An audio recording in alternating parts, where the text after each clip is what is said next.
Hello students, welcome है आपका अपने ही प्यारे से चैनल में, जिसमें हम वेव ऑप्टिक्स में इंटरफेरेंस का टॉपिक स्टार्ट कर चुके थे और आज उसी क्रम में हम नया टॉपिक लेके आए हैं, एनर्जी रीडिस्ट्रीब्यूशन। इंटरफेरेंस का ये पार्ट है ऊर्जा पुनर्वितरण। देखो क्या होता है ये टॉपिक, समझते हैं। देखो, एक कमरे में अगर आप 100 वॉट के दो बल्ब जलाएं तो उनकी रोशनी आपस में ओवरलैप हो जाएगी और जो हमें एनर्जी मिलेगी, जो पावर मिलेगी हमें लाइट की, वो कितनी हो जाएगी? 200 वॉट की लाइट हमें पूरे कमरे में मिलेगी। लेकिन अगर हम डबल स्लिट एक्सपेरिमेंट करें, यानी कि द्विरेखा छिद्र प्रयोग करें, जैसा कि यंग ने किया था, तो अगर हम लाइट यहाँ पर 100 वॉट की लाइट ये एक एक स्लिट से गुजारे तो यहां पर इन लाइट में इंटरफेरेंस होगा और जहां पर जो है वेव में क्रेस्ट मिलते हैं, यानी कि श्रृंग मिलते हैं, वहां पर वेव्स मिलकर एक बड़ी वेव बना लेगी। और जहां पर जो है वेव में क्रेस्ट और ट्रफ मिलते हैं, यानी कि श्रृंग और गर्त मिलते हैं, यानी कि वेव्स अपोजिट फेज में मिलती है, तो वहां वेव मिलकर एक दूसरे को डिस्ट्रॉय कर देगी, खत्म कर देगी, तो वहां वेव वहां से गायब हो जाएगी, जैसा कि हमने पिछली वीडियो में देखा था। वाटर वेव में भी हमने एग्जांपल देखा था और लाइट में भी हमने एग्जांपल देखा था। तो इस तरह से हमारे पास एक पैटर्न बनेगा। तो यहां पर जो है, जहां पर बड़ी वेव बन रही है वहां पर तो एनर्जी जो है वो बढ़ जाएगी और जहां से वेव गायब हो रही है वहां एनर्जी जो है वो घट जाएगी। तो पूरी जगह पर एक जैसी एनर्जी ना होकर एनर्जी रीडिस्ट्रीब्यूट हो जाएगी। ठीक है, इसी को हम बोलते हैं एनर्जी रीडिस्ट्रीब्यूशन इन वेव्स। ठीक है, तो हमें यहां ये कैलकुलेट करना है कि जब कंस्ट्रक्टिव इंटरफेरेंस होगा तो एनर्जी कितनी हो जाएगी और जब डिस्ट्रक्टिव इंटरफेरेंस होगा तो एनर्जी कितनी हो जाएगी। तो वेव्स में इंटरफेरेंस के कारण से जो एनर्जी का रीडिस्ट्रीब्यूशन होता है उसको समझने के लिए सबसे पहले हमें कुछ कॉन्सेप्ट क्लियर करने होंगे। तो उसमें सबसे पहला कॉन्सेप्ट आता है सुपरपोजिशन प्रिंसिपल, यानी कि अध्यारोपण का सिद्धांत। ठीक है, तो ये प्रिंसिपल क्या कहता है कि जब दो या दो से ज्यादा वेव्स जो है किसी लोकेशन पर मिल रही है, किसी जगह पर मिल रही है, किसी पॉइंट पर वो मिल रही है, तो उस पर जो नेट डिस्प्लेसमेंट होगा, यानी कि कुल विस्थापन जो होगा, वो सभी वेव्स के कारण से इंडिविजुअली जितना डिस्प्लेसमेंट क्रिएट किया जाता है, मतलब स्वतंत्र रूप से जितना विस्थापन उत्पन्न किया जाता है, उसके सदिश योग के बराबर होगा। देखें, इसको एग्जांपल से समझे। मान लो ये दो वेव्स हैं, ठीक है, एक सॉलिड लाइन है और ये एक डॉटेड लाइन है, ये दो वेव्स है। ठीक है, ये क्या कर रही है, जहां जहां जा रही है वहां डिस्प्लेसमेंट क्रिएट कर रही है, विस्थापन उत्पन्न कर रही है। डिस्प्लेसमेंट का मतलब क्या हो गया कि ये जहां पर जाती है उस वहां पर वो पार्टिकल को ऑसिलेट कराना स्टार्ट कर देती है।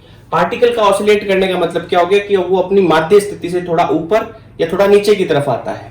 जितना वो ऊपर की तरफ खिसकता है या जितना नीचे की तरफ आता है वो उसका डिस्प्लेसमेंट होता है। तो ये जो सॉलिड लाइन वाली वेव है वो डिस्प्लेसमेंट क्रिएट कर रही है y1, ठीक है, और इसी तरह से ये डॉटेड लाइन वाली जो वेव है वो डिस्प्लेसमेंट क्रिएट कर रही है y2। किस पर? इस पर्टिकुलर पॉइंट पे। ठीक है, ये इनका इंडिविजुअल डिस्प्लेसमेंट है। इंडिविजुअल डिस्प्लेसमेंट का मतलब क्या हो गया कि ये जितना डिस्प्लेसमेंट अकेले में क्रिएट करती है, ठीक है, मतलब ये दूसरी वेव की एब्सेंस में, दूसरी वेव ना हो तो जितना डिस्प्लेसमेंट क्रिएट करती है वो y1 है पहली वेव के लिए और दूसरी वेव के लिए y2 है।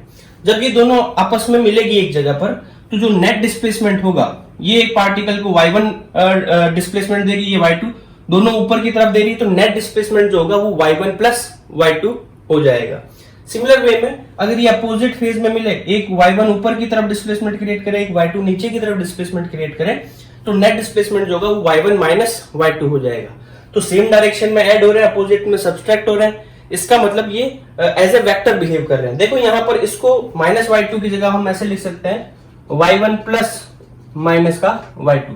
तो एज ए वेक्टर देखें तो यहाँ दोनों y1 और y2 प्लस में थे, यहाँ y1 प्लस है और y2 माइनस में है, तो ओवरऑल दोनों ऐड ही हो रहे हैं। किस तरह का एडिशन है? ये वेक्टर एडिशन है। ठीक है, तो इसी को हम जनरलाइज कर सकते हैं कि अब दो से ज्यादा अगर वेव्स हो तो हमारे पास जो है ये y बराबर में क्या हो जाएगा, y1 plus y2 plus y3 and so on. मान लो n वेव्स है तो सबके हमें वेक्टर एडिशन करने हैं।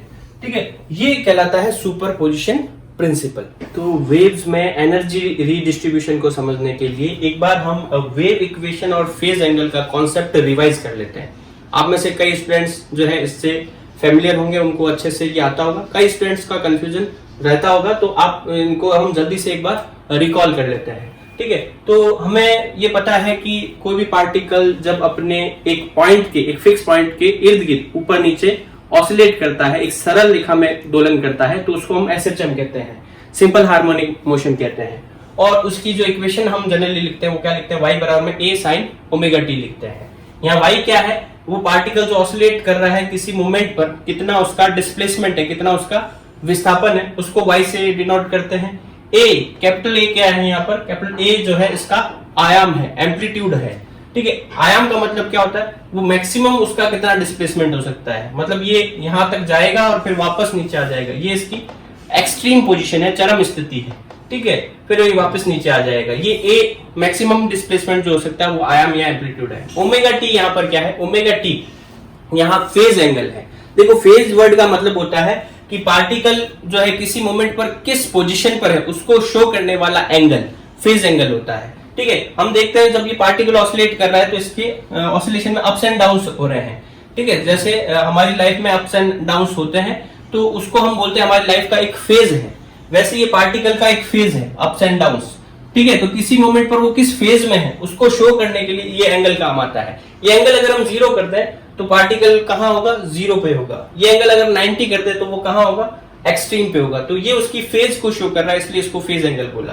तो ये होता है हमारे पास एक सिंपल हार्मोनिक मोशन और ये उसकी इक्वेशन। अब हम जो है इक्वेशन बनाते हैं किसी वेव की, तो हम एक वेव के फॉर्मेशन को जो है अच्छे से समझते हैं कि वेव कैसे फॉर्म होती है।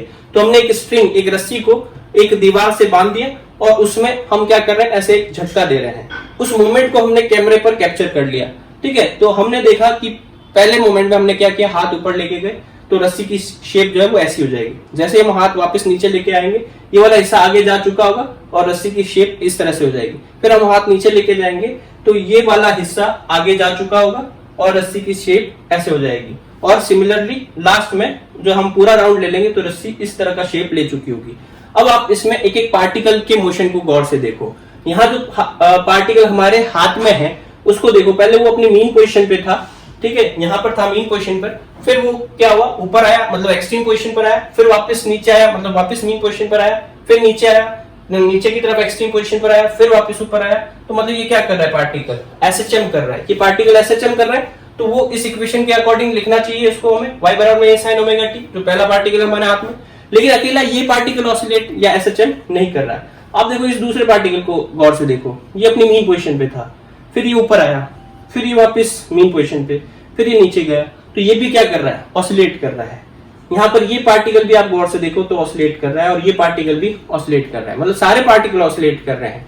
लेकिन उसमें क्या हो रहा है, जो पहला पार्टिकल है ऑसिलेशन पहले स्टार्ट कर देता है, इसलिए वो लीड करता है, इसलिए वो ऑसिलेशन में मीन पोजीशन और एक्सट्रीम पोजीशन उसमें पहले आ जाती है। इसमें थोड़ी लेट आएगी, इसमें थोड़ी और लेट आएगी। तो जैसे जैसे हम आगे जाएंगे वो पार्टिकल जो है थोड़ा लेट ऑसिलेशन स्टार्ट करेंगे। अब देखो हमने जब ये पूरी वेव बनाई तो इसमें हमने देखा ये वाला जो पार्टिकल जो हमारे हाथ में है वो एक ऑसिलेशन पूरा कर चुका है। एक ऑसिलेशन पूरा करने का मतलब उसका एंगल पहले 0 था, फिर 90 हुआ, फिर पाई हुआ, फिर 270 हुआ, फिर 360 हुआ, मतलब पूरा एक राउंड लेने पर 2 पाई का एंगल कवर कर चुका है वो, ठीक है। और ये वाला जो पार्टिकल है अभी तक इसने ऑसिलेशन स्टार्ट ही नहीं किया तो इसका फेज एंगल 0 है। तो हम ये देख रहे हैं कि लैम्डा डिस्टेंस तक में जो दो पार्टिकल है, लैम्डा डिस्टेंस तक जो पार्टिकल है उनके बीच का जो फेज डिफरेंस है वो कितना आ रहा है, 2 पाई आ रहा है। तो यूनिट डिस्टेंस पर कितना आएगा, 2 पाई बाय लैम्डा, यानी एकांक दूरी पर जो कला में अंतर आ जाएगा, हम 1 मीटर आगे बढ़ेंगे तो जो पार्टिकल कला में पिछड़ जाएंगे, फेज में पिछड़ जाएंगे, वो कितने एंगल से पिछड़ जाएंगे, के से पिछड़ जाएंगे। के क्या है यहाँ पर, 2 पाई बाय लैम्डा, ठीक है। तो एक्स डिस्टेंस पर जो पार्टिकल होगा वो फेज में कितना पिछड़ जाएगा, यूनिट डिस्टेंस पर अगर के से पिछड़ जाते हैं तो एक्स डिस्टेंस पर कितने से पिछड़ जाएंगे, के एक्स से। मतलब एक्स डिस्टेंस पर जो पार्टिकल होगा वो पहले पार्टिकल से फेज में कितने पीछे होगा, के एक्स अमाउंट से पीछे होगा, ठीक है।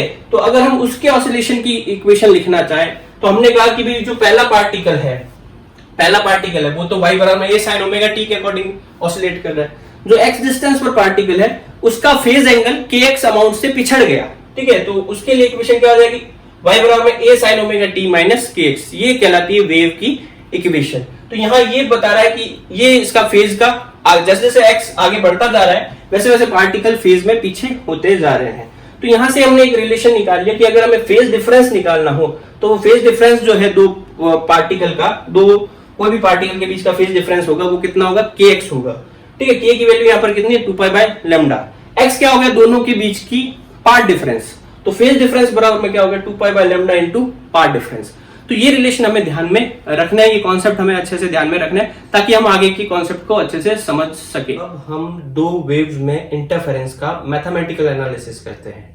मतलब हमें दो वेव की इक्वेशंस दी हुई है, ठीक है, हम उस पर जो है सुपरपोजिशन प्रिंसिपल लगाकर रिजल्टेंट वेव की इक्वेशन निकालेंगे और उसकी हेल्प से जो रिजल्टेंट वेव यानी कि परिणामी तरंग है उसके एम्पलीट्यूड यानी कि आयाम और उसकी इंटेंसिटी यानी कि तीव्रता कैलकुलेट करेंगे।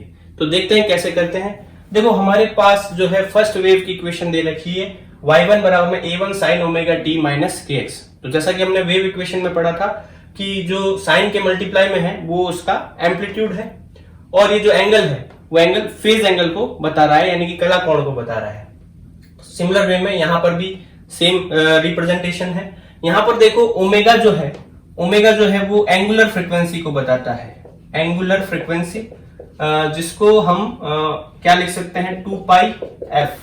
तो दोनों के लिए हमने ओमेगा सेम लिखा है, इसका मतलब दोनों की f यानी फ्रीक्वेंसी भी क्या है, सेम है, ठीक है। और आप देखो यहाँ x जो है वो डायरेक्शन को बताता है जिस डायरेक्शन में वेव मूव करती है। तो यहाँ पर दोनों ही वेव x डायरेक्शन में मूव कर रही है, मतलब दोनों सेम डायरेक्शन में जा रही है, ठीक है। और यहाँ दोनों के फेज एंगल का जो डिफरेंस है वो कितना है, देखो इसका phase angle omega T minus k x है, इसका omega T minus k x plus phi है। तो फेज एंगल का डिफरेंस कितना है, फाई, यानी कि फेज डिफरेंस फाई है, ठीक है, जो कि हम ये मान के चल रहे हैं कि कांस्टेंट है। तो हमने इंटरफेरेंस की कंडीशन पढ़ी थी कि जब दो वेव्स एक ही डायरेक्शन में जाती है, फ्रीक्वेंसी सेम हो, फेज डिफरेंस कांस्टेंट हो, तो वो आपस में सुपर इंपोज होगी, तो जो घटना घटित होगी उसे हम इंटरफेरेंस कहेंगे यानी व्यतिकरण कहेंगे। तो हम इन दोनों को मिला देते हैं सुपरपोजिशन प्रिंसिपल से, ठीक है। तो बाय सुपरपोजिशन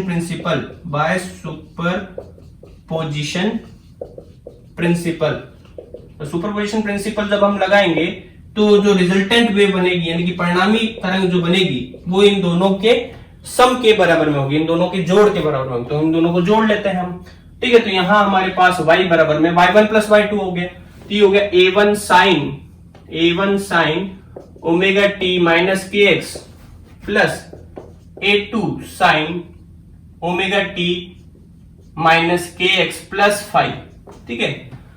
इसको हम आगे लिखें तो इसको देखो ये इसको इजी वे में लिखने के लिए हम omega T minus k x को जो है वो कोई सिंबल से रिप्रेजेंट कर देते हैं ताकि हमें बार बार इतना बड़ा न लिखना पड़े।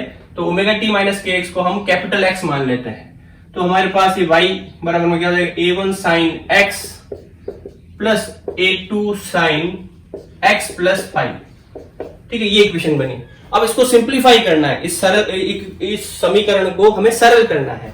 तो सरल करने के लिए आप देखो ये साइन a प्लस बी का फॉर्मूला बन रहा है। साइन a प्लस बी को हम एक्सपेंड कर सकते हैं, प्रसारित कर सकते हैं। वो कैसे, a1 साइन x पड़ा है, ये a2 sign a plus B को कैसे खोलेंगे, sign a cos b plus cos a sign b, ठीक है, इस तरह से एक्सपेंड करेंगे। अब आप देखो कि इसको एक्सपेंड करने के बाद में हम इन दोनों टर्म में जो है कॉमन ले सकते हैं। वो कॉमन क्या आ जाएगा, साइन x कॉमन आ जाएगा। साइन x जैसे कॉमन लेंगे तो पहली टर्म बचेगी a1, दूसरी टर्म बचेगी a2 cos ऑफ 5, ठीक है। फिर आप देखो कि जो टर्म बचती है वो कौन सी है, यहां पर ये लास्ट ये टर्म बचेगी a2 cos x sin 5, ठीक है। तो ये हमारे पास रिजल्टेंट वेव आई। इस रिजल्टेंट वेव में दो टर्म आ रही है, एक टर्म ये आ रही है प्लस एक टर्म ये आ रही है, ठीक है। तो वेव की इक्वेशन में हम जनरली एक ही टर्म देखते हैं, यहाँ दो टर्म आ रही है, तो इन दो टर्म को एक टर्म में हम कन्वर्ट करते हैं। उसको करने से पहले आप पहले इसका स्क्रीनशॉट ले लें।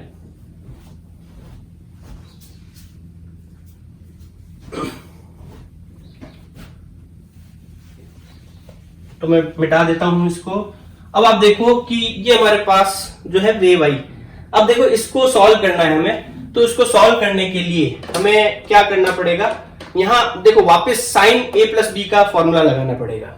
यहां हम जो है इसको दो टर्म को एक टर्म में अगर कन्वर्ट करना चाहते हैं तो ये साइन a, ये कोई अगर cos b होता, साइन a cos b, और ये cos a ये पूरा टर्म साइन b होता, तो sign a cos b plus cos a sign b, ठीक है, वो वापस जो है साइन a प्लस b में कन्वर्ट हो जाता है, मतलब दो टर्म एक टर्म में कन्वर्ट हो जाती है, ठीक है। तो इसके लिए हमने क्या किया, एज्यूम किया कि a1 plus a2 cos phi किसी r cos थीटा के बराबर में है, ये मान लिया, ठीक है। और a2 sin फाई जो है वो किसी r sin थीटा के बराबर में है, ये एज्यूम कर लिया और इसमें रख दिया। तो हमारे पास y बराबर में sin x और ये आएगा r cos थीटा। अगली टर्म आएगी a2 sin फाई की जगह पर हमने r sin थीटा मान लिया, तो cos x r sin theta. अब देखो इन दोनों में कॉमन क्या आ रहा है, इन दोनों में कॉमन आ रहा है r, तो अंदर क्या टर्म बचेगी sin x cos theta cos x sin theta, ठीक है। तो बन गया हम जो चाहते थे, sin a cos b plus cos a sin b। तो sin a cos b plus cos a sin b क्या होता है, sin a प्लस b, तो ये हो जाएगा sin x प्लस थीटा। तो ये हमारे पास रिजल्टेंट वेव की इक्वेशन आ गई। तो हमने यहां पर क्या किया, दो वेव को जोड़ा और दो वेव को जोड़कर एक वेव बनाई, उसकी इक्वेशन निकाल ली। और जो वेव की इक्वेशन होती है स्टैंडर्ड इक्वेशन में हम लिए, यहां हमने x किसकी जगह पे माना था, x हमने माना था omega T minus k x की जगह पे माना था, वो रख देते हैं मान। तो ये हमारे पास जो है रिजल्ट आ गया। अब ये अगर वेव की इक्वेशन है तो साइन के मल्टीप्लाई में जो टर्म आती है, साइन के आगे गुणा में जो टर्म आती है, वो एम्पलीट्यूड यानी आयाम को रिप्रेजेंट करती है। यानी कि रिजल्टेंट वेव का एम्पलीट्यूड कितना हो जाएगा, रिजल्टेंट वेव का एम्पलीट्यूड जो है वो आर हो जाएगा, यानी कि जो परिणामी तरंग होगी उसका आयाम आर हो जाएगा। और ये थीटा किसको रिप्रेजेंट कर रहा है, थीटा फेज डिफरेंस को रिप्रेजेंट कर रहा है, मतलब पहली तरंग के साथ में इसका कितना कालांतर है वो थीटा है, ठीक है। तो ये आर और थीटा दोनों ही हमने एज्यूम किए हुए टर्म्स है, ठीक है। हमें पता तो कौन से टर्म a1 a2 और फाई, a1 क्या है पहली तरंग का आयाम, a2 क्या है दूसरी वेव का एम्पलीट्यूड, और यहाँ फाई क्या है, फाई दोनों के बीच का फेज एंगल है, फेज डिफरेंस है, ठीक है। तो आर और थीटा हमने कोई टर्म्स एज्यूम किए थे, उनकी फिजिकल मतलब क्या हो गया, आर यहाँ पर एम्पलीट्यूड को रिप्रेजेंट कर रहा है और थीटा यहाँ पहली वेव के साथ में जो रिजल्टेंट वेव बन रही है उसके फेज एंगल को रिप्रेजेंट कर रहा है, ठीक है। तो इसका स्क्रीनशॉट ले लें आप। अब देखो यहां पर इसको जो है इसके बेसिस पर हमने जो है आर कैलकुलेट करना है, ठीक है। रिजल्टेंट वेव का एम्पलीट्यूड क्या होगा वो कैलकुलेट करना है। तो वो कैलकुलेट करने के लिए आप देखो ये जो इक्वेशन हमने एज्यूम की है इसमें आर निकालना है हमें, थीटा अननोन है आर भी अननोन है, थीटा गायब करना है। थीटा गायब करने के लिए क्या करें, इक्वेशन फर्स्ट और सेकंड का स्क्वायर करके जोड़ दें। इसको हमने फर्स्ट लिख दिया, इसको सेकंड लिख दिया, इक्वेशन फर्स्ट का स्क्वायर प्लस सेकंड का स्क्वायर। उससे क्या होगा, ये आर स्क्वायर कॉस स्क्वायर बन जाएगा, ये आर स्क्वायर साइन स्क्वायर बन जाएगा, आर स्क्वायर कॉमन आ जाएगा, cos square plus sign square कितना होता है 1, ठीक है। तो ये हमारे पास टर्म बच जाएगी आर स्क्वायर। अब देखो इसमें फर्स्ट में इस पूरे का स्क्वायर करना है, तो a प्लस बी का होल स्क्वायर करना है, तो a प्लस बी का whole square a1 plus a2 cos phi का स्क्वायर, ठीक है। और इसमें a2 sin फाई का स्क्वायर, तो a2 square sine square phi. अब देखो a प्लस बी का होल स्क्वायर कैसे एक्सपेंड करते हैं, कैसे खोलते हैं, a square plus B square plus 2ab। तो देखो ये बी स्क्वायर की टर्म क्या आएगी, a2 square cos square phi, और यहाँ a2 square sine square phi पड़ा है, तो a2 स्क्वायर कॉमन आ जाएगा दोनों में, cos square phi plus sign square phi कितना हो जाएगा 1 हो जाएगा, ठीक है। तो यहाँ a2 स्क्वायर, यहां से तो a1 square plus a2 square, ठीक है। मैंने यहां सीधा कर दिया कैलकुलेशन, इसका स्क्वायर प्लस इसका स्क्वायर जोड़कर a2 स्क्वायर बच जाएगा, ठीक है। और एक टर्म क्या आएगी 2ab, तो 2a1 a2 cos फाई, ये हमारे पास r स्क्वायर की वैल्यू आ गई। तो r कितना आ जाएगा, r आ जाएगा रूट में a1 square plus a2 square plus 2a1 a2 cos phi. तो इस तरह से हमने r कैलकुलेट कर दिया। और r क्या है, एम्पलीट्यूड किसका, रिजल्टेंट वेव का। तो ये रिजल्टेंट वेव का एम्पलीट्यूड हो गया, जो कि फर्स्ट वेव के एम्पलीट्यूड, सेकंड वेव के एम्पलीट्यूड और दोनों के बीच के फेज एंगल पर डिपेंड करता है, ठीक है। तो ले लो इसका स्क्रीनशॉट। देखो हम क्या कैलकुलेट करते हैं, intensity of resultant wave, resultant wave यानी कि परिणामी जो तरंग है, ठीक है, उसका तीव्रता क्या होगी। देखो इंटेंसिटी जो है वो वेव की एनर्जी को रिप्रेजेंट करती है, per unit area per unit time में कितनी एनर्जी वेव की फ्लो कर रही है उसे वेव की इंटेंसिटी कहते हैं। यानी एकांक क्षेत्रफल प्रति सेकंड तरंग की कितनी ऊर्जा प्रवाहित हो रही है उसे हम तरंग की तीव्रता कहते हैं।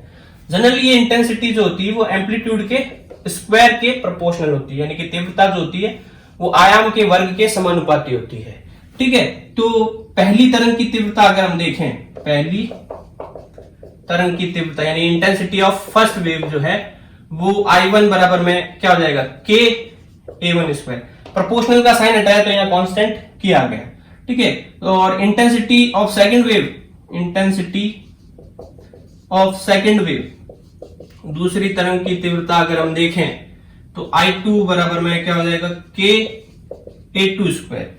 दूसरे का एम्पलीट्यूड A2 है, ठीक है। रिजल्टेंट वेव की इंटेंसिटी देखें, रिजल्टेंट वेव इंटेंसिटी, उसकी अगर हम इंटेंसिटी देखें तो वो I बराबर में क्या हो जाएगा, K।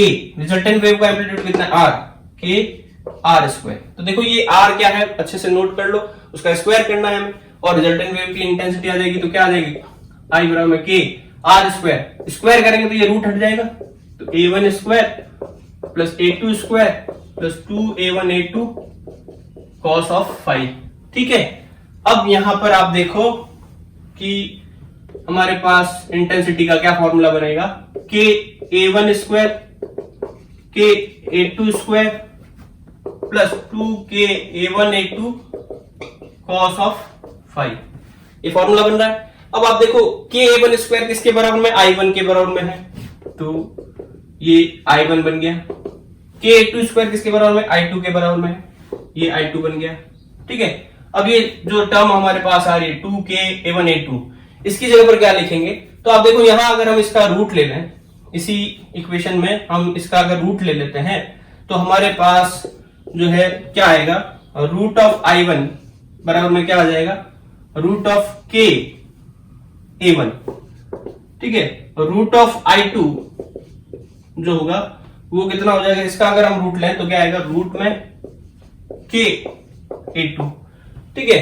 तो इस K के हम दो टुकड़े कर देते हैं, K के दो टुकड़े कर देते हैं, कैसे, K को ऐसे लिख देते हैं, रूट K A1 और रूट K A2 cos 5। अब देखो रूट K A1 की जगह पर हम क्या लिख सकते हैं, रूट I1, और रूट K A2 की जगह पर रूट I2। तो हमारे पास क्या टर्म बनेगी, I बराबर में I1 प्लस I2 प्लस ये हो जाएगा 2 रूट में I1 I2 cos ऑफ 5। ये हमारे पास जो है रिजल्टेंट वेव की इंटेंसिटी का फॉर्मूला आ गया, ठीक है। रिजल्टेंट वेव का एम्पलीट्यूड भी निकाल लिया और इंटेंसिटी भी हमने निकाल ली। अब इसमें हम दो कंडीशन लगा सकते हैं, कंस्ट्रक्टिव और डिस्ट्रक्टिव के लिए, और इस फॉर्मूले को जो है वो दो केसेस के लिए कैलकुलेट कर सकते हैं। तो इसका स्क्रीनशॉट ले लो आप, ले लिया। चलो अब देखते हैं, दो केसेस पढ़ते हैं इसमें। केस फर्स्ट हम पढ़ते हैं कब, जब व्हेन कंस्ट्रक्टिव इंटरफेरेंस अकर, मतलब जब कंस्ट्रक्टिव इंटरफेरेंस हो यानी कि संपोषी व्यतिकरण हो, तो उस कंडीशन में एम्पलीट्यूड क्या होगा और इंटेंसिटी क्या होगी। तो एम्पलीट्यूड का हमने फॉर्मूला निकाला हुआ है, रूट में A1 square plus A2 square plus 2A1 A2 cos of 5, ठीक है। और इंटेंसिटी का हमने ये फॉर्मूला निकाला हुआ है I1 plus I2 plus 2 root I1 I2 cos of 5, ठीक है। तो कंस्ट्रक्टिव इंटरफेरेंस कब होता है, पार्ट डिफरेंस कितना होना चाहिए, पार्ट डिफरेंस होना चाहिए n लैम्डा के बराबर में, ठीक है। जब भी पार्ट डिफरेंस पथांतर n लैम्डा होता है तो संपोषी व्यतिकरण होता है। अब इसका फेज डिफरेंस के साथ में क्या रिलेशन होता है, तो हमने फेज डिफरेंस के साथ रिलेशन निकाला था कि फेज एंगल अगर हमें निकालना हो तो 2 pi by lambda into path difference होता है। तो पार्ट डिफरेंस यहाँ n लैम्डा है, तो 2 pi by lambda into n lambda कर दिया, लैम्डा से लैम्डा गया, तो ये 5 जो है वो कितना हो गया, 2 पाई n। तो मतलब कंस्ट्रक्टिव इंटरफेरेंस तब होगा जब फेज डिफरेंस 2 पाई n होगा, यानी कि कलांतर 2 पाई n होगा। तो यहाँ एंगल 2 पाई n कर दें, 2 पाई n का मतलब n यहाँ इंटीजर है, n की वैल्यू 1 2 3 4 5 6 कोई इंटीजर नंबर होगी, तो एंगल 2 पाई है, 4 पाई है, 6 पाई है, 8 पाई है। तो जब भी ये एंगल होते हैं तो cos की वैल्यू कितनी होती है, cos की वैल्यू 1 होती है, ठीक है। तो cos की वैल्यू 1 रख देते हैं और ये कैलकुलेट कर लेते हैं, ठीक है। तो करते हैं कैलकुलेट।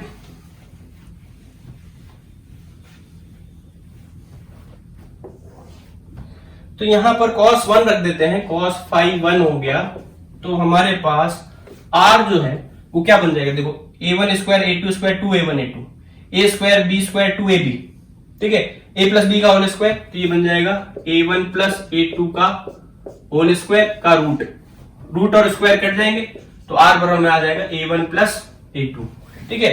इसी तरह से इसमें कैलकुलेट करें तो i बराबर में आ जाएगा i1 plus i2 plus 2 root i1 i2, ठीक है।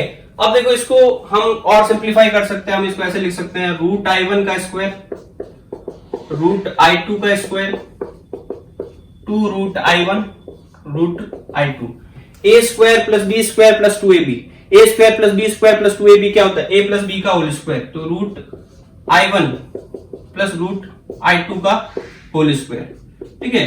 तो जब कंस्ट्रक्टिव इंटरफेरेंस होगा तो इंटेंसिटी ये बन जाएगी और एम्पलीट्यूड ये बन जाएगा, ठीक है। तो क्योंकि हमें पता है कंस्ट्रक्टिव इंटरफेरेंस में बड़ी वेव बन रही है तो एम्पलीट्यूड और इंटेंसिटी दोनों बढ़ रहे हैं, मैक्सिमम है। देखो यहां पर मैक्सिमम क्यों है, क्योंकि cos फाई अपने मैक्सिमम वैल्यू पर है, cos की जो मैक्सिमम वैल्यू होती है वो 1 होती है, तो ये मैक्सिमम है तो r और i भी मैक्सिमम है, तो यहां पर हम इसको जो है r मैक्सिमम और i मैक्सिमम से डिनोट कर देते हैं, ठीक है। ये कंस्ट्रक्टिव इंटरफेरेंस की कंडीशन हो गई। ले लो स्क्रीनशॉट इसका, ले लिया। चलो अब हम देखते हैं डिस्ट्रक्टिव इंटरफेरेंस।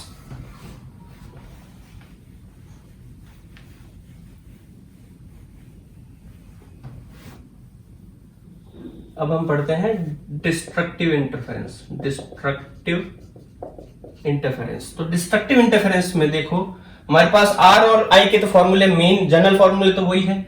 डिस्ट्रक्टिव इंटरफेरेंस कब होता है, जो पार्ट डिफरेंस कितना होता है 2n प्लस 1 लैम्डा बाई 2।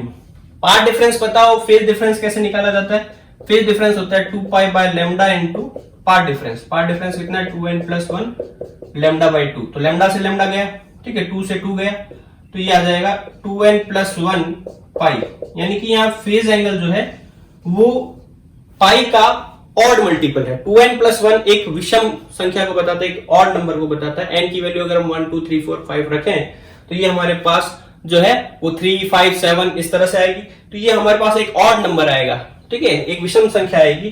तो जब भी 5 पाई 3 पाई 5 पाई ऑड नंबर में होती है तब cos फाई की वैल्यू जो है वो कितनी हो जाती है, cos फाई की वैल्यू -1 हो जाती है, तो cos फाई -1 हो जाएगा।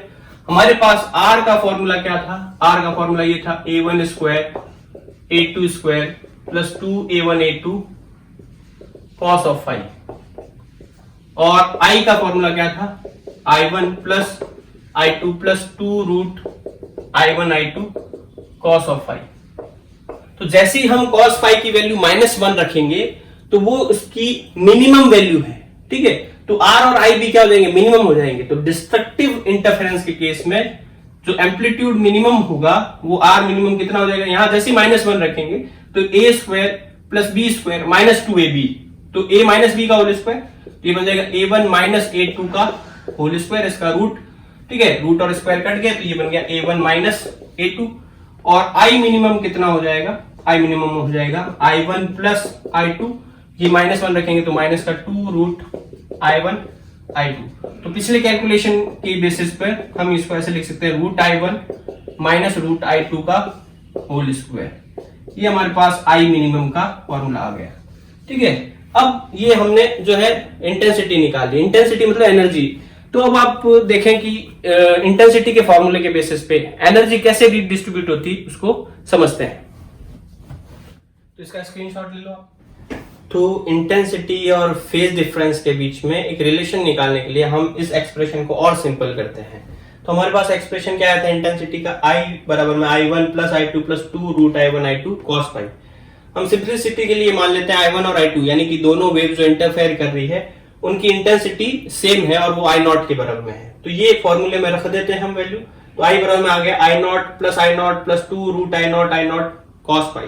अब ये रूट वाले मल्टीप्लाई होंगे तो रूट हट जाएगा यहाँ पर, तो ये बन जाएगा 2I0 इन दोनों में कॉमन आ जाएगा, अंदर ब्रैकेट में रह जाएगा 1 प्लस cos ऑफ फाई, ठीक है। ट्रिग्नोमेट्रिक रिलेशन से हमें पता है कि 1 प्लस cos ऑफ फाई जो है cos स्क्वायर फाई बाय 2 होता है, तो ये हमारे पास जो है 2 cos स्क्वायर फाई बाय 2 हो जाएगा, ये 2 टर्म पहले से पड़ी है, तो ये बन जाएगा 4I0 cos square phi bye 2।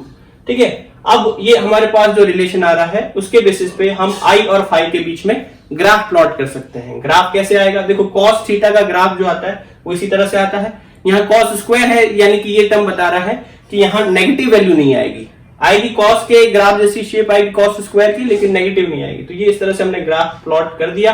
तो ये इंटेंसिटी देखो, यहाँ जब हम एंगल 0 रखते हैं तो ये इंटेंसिटी मैक्सिमम होगी, ठीक है। ये एंगल जैसे जैसे चेंज होगा इंटेंसिटी बढ़ती घटती रहेगी। तो ये इंटेंसिटी और फाई के बीच में एंगल आ गया, ठीक है। इसमें हम मैक्सिमम और मिनिमम वैल्यू निकालना चाहे तो हम इंटरफेरेंस की कंडीशन लगा सकते हैं। हमें पता है कि जब एंगल 2n पाई होता है, फेज डिफरेंस जब 2n पाई होता है तो कंस्ट्रक्टिव इंटरफेरेंस होता है, और कंस्ट्रक्टिव इंटरफेरेंस के केस में इंटेंसिटी मैक्सिमम हो जाएगी। तो जब भी हम यहाँ फाई की वैल्यू 2n पाई रखेंगे तो ये 2 से 2 कट गया, यहाँ बन जाएगा एंगल n पाई। cos n पाई की वैल्यू ±1 होती है, ±1 का स्क्वायर करेंगे तो 1 आ जाएगा। तो हमारे पास मैक्सिमम इंटेंसिटी 4I0 आ जाएगी। और मिनिमम इंटेंसिटी जो है वो कितनी हो जाएगी, मिनिमम इंटेंसिटी आप देखो कि जब एंगल जो है पाई का ऑड मल्टीपल होता है, यानी कि पाई का विषम गुणज होता है, तब डिस्ट्रक्टिव इंटरफेरेंस होता है। यहाँ रखेंगे वैल्यू तो π/2 हो जाएगा। तो ये यहाँ एंगल π/2 का ऑड मल्टीपल, यानी कि जैसे cos π/2 हो गया, cos 3π/2 हो गया, तो cos π/2 की वैल्यू कितनी होती है 0, cos 3π/2 की वैल्यू कितनी होती है 0। तो जब ये वैल्यू यहाँ रखेंगे तो cos थीटा 0 हो जाएगा, तो इंटेंसिटी मिनिमम कितनी हो जाएगी 0 हो जाएगी, ठीक है। तो ये maximum intensity 4I0, minimum intensity 0, और इस तरह से इंटेंसिटी फेज के साथ में वेरी करेगी। अब हम इंटरफेरेंस में एनर्जी कंजर्वेशन को समझते हैं। देखो हमने कहा कि हमारे पास दो वेव जो है इंटरफेयर कर रही है, उनकी इंटेंसिटी I1 और I2 है, मतलब जो तरंगे जो है उनमें व्यतिकरण हो रहा है उनकी तीव्रताएं I1 और I2 है। यहाँ इंटेंसिटी तीव्रता किसको रिप्रेजेंट करती है, उनकी एनर्जी को रिप्रेजेंट करती है। तो अगर पहली वेव की इंटेंसिटी I1 है और दूसरी की I2 है, तो टोटल एनर्जी जो हमें प्राप्त होनी चाहिए वो I1 प्लस I2 प्राप्त होनी चाहिए। और अगर I1 और I2 बराबर है तो हमें टोटल इंटेंसिटी जो प्राप्त होनी चाहिए वो 2I0 प्राप्त होनी चाहिए, एनर्जी कंजर्वेशन प्रिंसिपल के अकॉर्डिंग। लेकिन हम क्या ऑब्जर्व करते हैं, हम ऑब्जर्व करते हैं कि जो मैक्सिमम इंटेंसिटी है वो कितनी आती है 4I0 आती है, अगर हम दोनों इंटेंसिटी को बराबर मानते हैं। और मिनिमम इंटेंसिटी जो है वो 0 आती है। तो क्या यहाँ पर एनर्जी कंजर्व नहीं हो रही, क्योंकि एनर्जी कंजर्वेशन के अकॉर्डिंग जितनी दोनों वेव्स की एनर्जी होगी उतनी ही मिलाकर जो है वो उसकी रिजल्टेंट वेव की एनर्जी होनी चाहिए।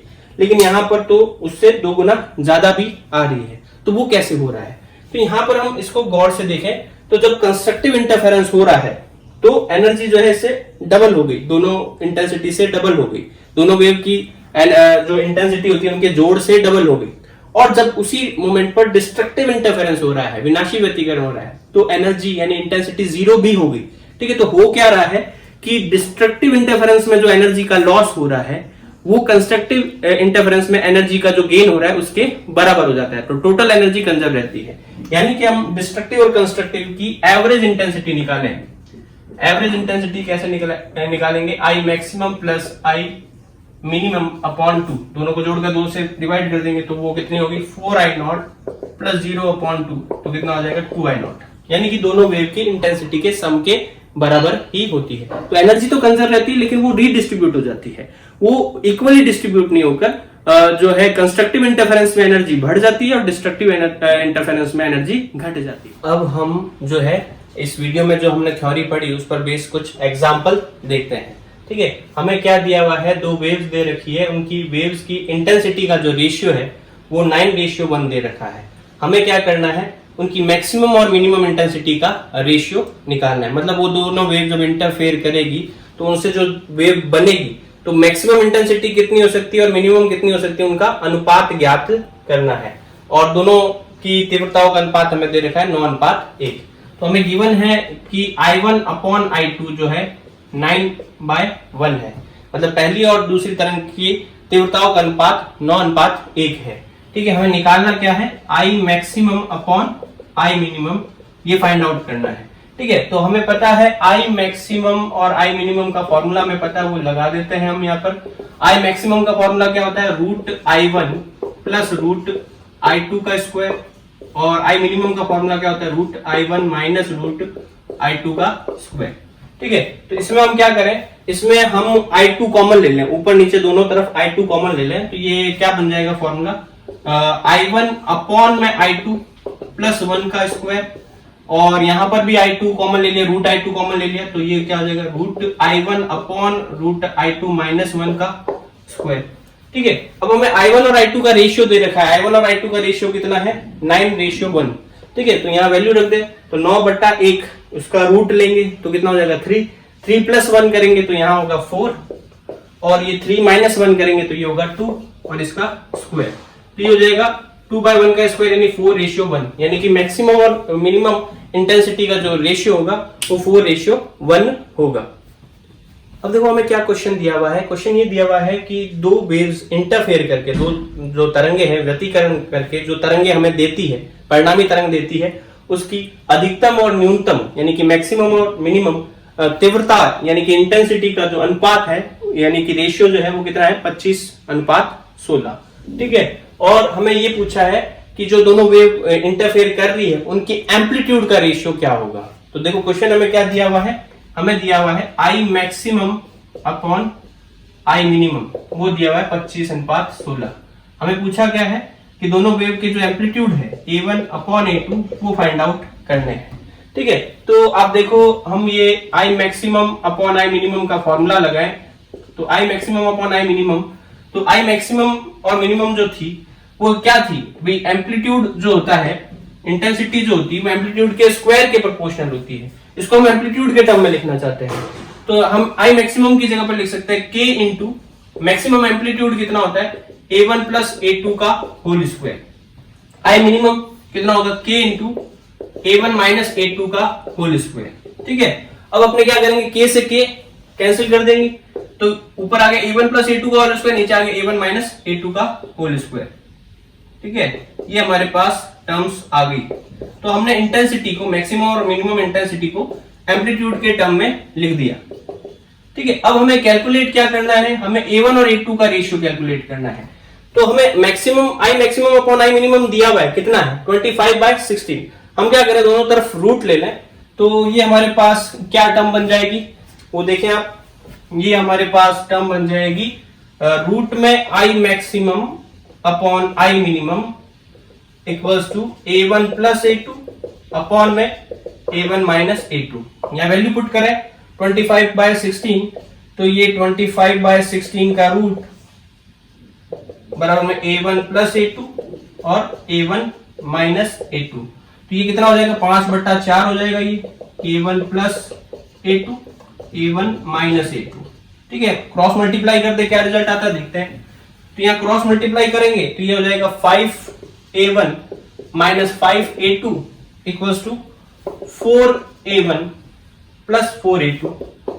ठीक है, A1 एक तरफ ले ले, A2 एक तरफ ले ले, तो ये इधर लाएंगे तो 5A1 माइनस 4A1 A1 बच जाएगा, ये उधर जाएगा प्लस का हो जाएगा 9A2 हो जाएगा, तो A1 अपॉन A2 जो है वो हो जाएगा 1/9, यानी A1 और A2 का रेशियो क्या हो जाएगा 1/9 हो जाएगा।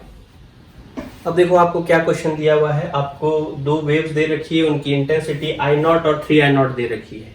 ठीक है, और उनके बीच का जो फेज डिफरेंस है यानी कि कलांतर जो है वो 120 डिग्री का दे रखा है, यानी कि 2π/3 दे रखा है।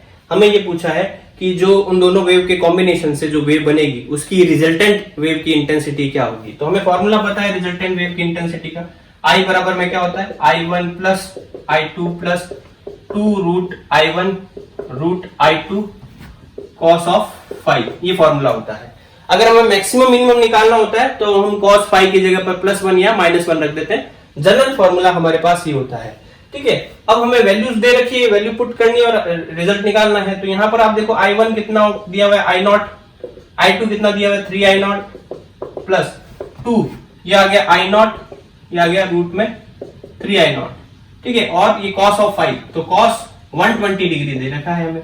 ठीक है, तो इसको सॉल्व करेंगे आंसर आ जाएगा हमारे पास। देखो ये आ गया I0 और 3I0 कितना हो गया 4I0 प्लस ये कितना हो गया, देखो I0 रूट में है मल्टीप्लाई होकर 2I0 रूट हट जाएगा और ये रूट 3 रूट में रहेगा, तो ये हो गया 2 रूट 3I0। और cos 120 की वैल्यू कितनी होती है, तो cos 120 कैसे निकालते हैं 90 प्लस 30, cos 90 प्लस 30 sin 30 हो जाता है, और cos 120 नेगेटिव में होगा, sin 30 की वैल्यू कितनी होती है -12, तो ये -12 हो गया। तो ये यहां से 2 से 2 कट गया, तो ये आ गया 4i0 माइनस √3i0। ये हमारे पास आंसर आ गया। ठीक है, तो अब हम देखते हैं पिछले एक क्वेश्चन का सॉल्यूशन। तो पिछले वीडियो में आपसे एक क्वेश्चन पूछा गया था, उसका सॉल्यूशन देखते हैं। देखो क्वेश्चन आपसे क्या पूछा गया था कि दो साउंड के सोर्स है S1 और S2, जो एक दूसरे से कितनी डिस्टेंस पर रखे हुए हैं, लैम्डा डिस्टेंस पर रखे हुए। लैम्डा यहाँ पर क्या है, साउंड की वेवलेंथ है। ठीक है, और एक आदमी क्या कर रहा है, इनके चारों तरफ एक सर्कुलर पाथ पर घूम रहा है। तो क्वेश्चन ये था कि वो आदमी जब एक राउंड पूरा कर लेता है, एक चक्कर पूरा कर लेता है, तो उसको कितनी बार जो आवाज है इनकी वो अधिकतम सुनाई देगी, यानी कि मैक्सिमम सुनाई देगी। तो इस क्वेश्चन के पीछे का पर्पस क्या था, आपसे ये जानकारी हासिल करनी थी कि कितनी बार उस पर जो है कंस्ट्रक्टिव इंटरफेरेंस होगा, कितनी बार जो है संपोषी व्यतिकरण होगा। ठीक है, तो कंस्ट्रक्टिव इंटरफेरेंस की मैंने कंडीशन क्या बताई थी, कंस्ट्रक्टिव इंटरफेरेंस की कंडीशन थी कि जो दो वेव्स चलती है, उन दो वेव्स के बीच में जब भी पाथ डिफरेंस n लैम्डा होगा, यानी कि लैम्डा का पूरा पूर्ण गुणज होगा। ठीक है, यहाँ n क्या है, वो इंटीजर है, 1 2 3 4 5 कुछ भी नंबर हो सकता है, तब वहां पर कंस्ट्रक्टिव इंटरफेरेंस होगा। ठीक है, यहाँ n की वैल्यू 0 से लेकर कुछ भी हो सकती है। ठीक है, तो वहां पर कंस्ट्रक्टिव इंटरफेरेंस होता है। तो हम जो है यहाँ पर स्टार्ट में ये मान के चलते हैं कि पार्टिकल यहाँ पर है, P पॉइंट पर है। ठीक है, तो यहाँ साउंड सोर्स S1 से जो वेव आ रही है और S2 से जो वेव आ रही है, ठीक है, मान लो ये X1 डिस्टेंस कवर कर रही है, X2 डिस्टेंस कवर कर रही है। ठीक है, तो यहाँ पाथ डिफरेंस जो होगा वो कितना होगा, तो पाथ डिफरेंस हम देख सकते हैं, यहाँ पर पाथ डिफरेंस जो होगा वो S1P माइनस S2P होगा। मतलब इस डिस्टेंस में से ये डिस्टेंस घटा देंगे। ठीक है, तो वो क्लियरली आप देख पा रहे होंगे कि ये डिस्टेंस x1 है, इसमें से ये घटाएंगे तो हमारे पास क्या आएगा, लैम्डा आएगा। ठीक है, तो पाथ डिफरेंस जो है वो यहाँ पर कितना हो जाएगा, लैम्डा हो जाएगा। ठीक है, तो यहाँ जो पाथ डिफरेंस है वो क्या आ रहा है, लैम्डा का पूर्ण गुणज आ रहा है। यहाँ n की वैल्यू 1 होगी, तो यहाँ पर क्या होगा, कंस्ट्रक्टिव इंटरफेरेंस होगा। ठीक है, सिमिलर वे में पॉइंट Q पर आप देखो, पॉइंट Q पर जब वो व्यक्ति जाता है तो यहां से जो वेव निकल रही है और यहां से जो वेव निकल रही है, ठीक है, वो दोनों का जो पाथ है वो सेम होगा, क्योंकि पॉइंट Q जो है उन दोनों के बीच में है। तो जितनी दूरी ये वेव तय कर रही है उतनी दूरी ये वेव तय कर रही है। तो ये पॉइंट P पे आया, पॉइंट Q पर जो है वो पाथ डिफरेंस कितना हो जाएगा, 0 हो जाएगा। मतलब यहां से यहां बढ़ने पर पाथ डिफरेंस डिक्रीज होता जा रहा है। पाथ डिफरेंस लैम्डा था, जैसे जैसे ये आदमी इधर मूव कर रहा है ये पाथ डिफरेंस घटकर 0 हो गया। तो बीच में कहीं पर पाथ डिफरेंस जो है वो λ/2 भी होगा। ठीक है, पहले लैम्डा था, फिर λ/2 हुआ, फिर 0 हो गया। ठीक है, इसी तरह से जब वो व्यक्ति इस पॉइंट R पे आएगा, पॉइंट R पे आएगा, तो आप देखो यहां से S1 से R की डिस्टेंस और S2 से R की डिस्टेंस, तो पाथ डिफरेंस R पर जो होगा वो कितना होगा, S2R माइनस S1R, तो वो कितना हो जाएगा, लैम्डा हो जाएगा। तो अगेन पाथ डिफरेंस यहाँ पर कितना हो गया, लैम्डा हो गया। यहाँ 0 है, यहाँ लैम्डा है, तो मतलब 0 से लैम्डा बढ़ रहा है, तो यहाँ बीच में कहीं पर λ/2 होगा। ठीक है, सिमिलर वे में जब वो इस पॉइंट S पे आएगा तो ये डिस्टेंस और ये डिस्टेंस सेम कवर करेगा। ठीक है, सेम डिस्टेंस कवर करने का मतलब यहाँ पाथ डिफरेंस वापस कितना हो जाएगा, 0 हो जाएगा। तो S पर पाथ डिफरेंस 0 हो गया, और फिर वापस P पर आएगा तो पाथ डिफरेंस वापस लैम्डा हो जाएगा। तो यहाँ पर आप देखो कि इसने यहाँ पर पाथ डिफरेंस लैम्डा, फिर 0, फिर लैम्डा, फिर 0। ठीक है, तो कितनी बार, 4 बार पाथ डिफरेंस जो है वो 0 और लैम्डा आया, यानी कि ये n लैम्डा की कंडीशन को सेटिस्फाई किया। ठीक है, तो इसको 4 बार जो है वो इंटेंसिटी जो है साउंड की वो मैक्सिमम सुनाई देगी, मैक्सिमम सुनाई देगी। तो ये अपने क्वेश्चन का आंसर हो गया। तो आज के लिए इतना ही, बाकी हम पढ़ते हैं नेक्स्ट क्लास में। तब तक के लिए stay home, stay safe and keep studying.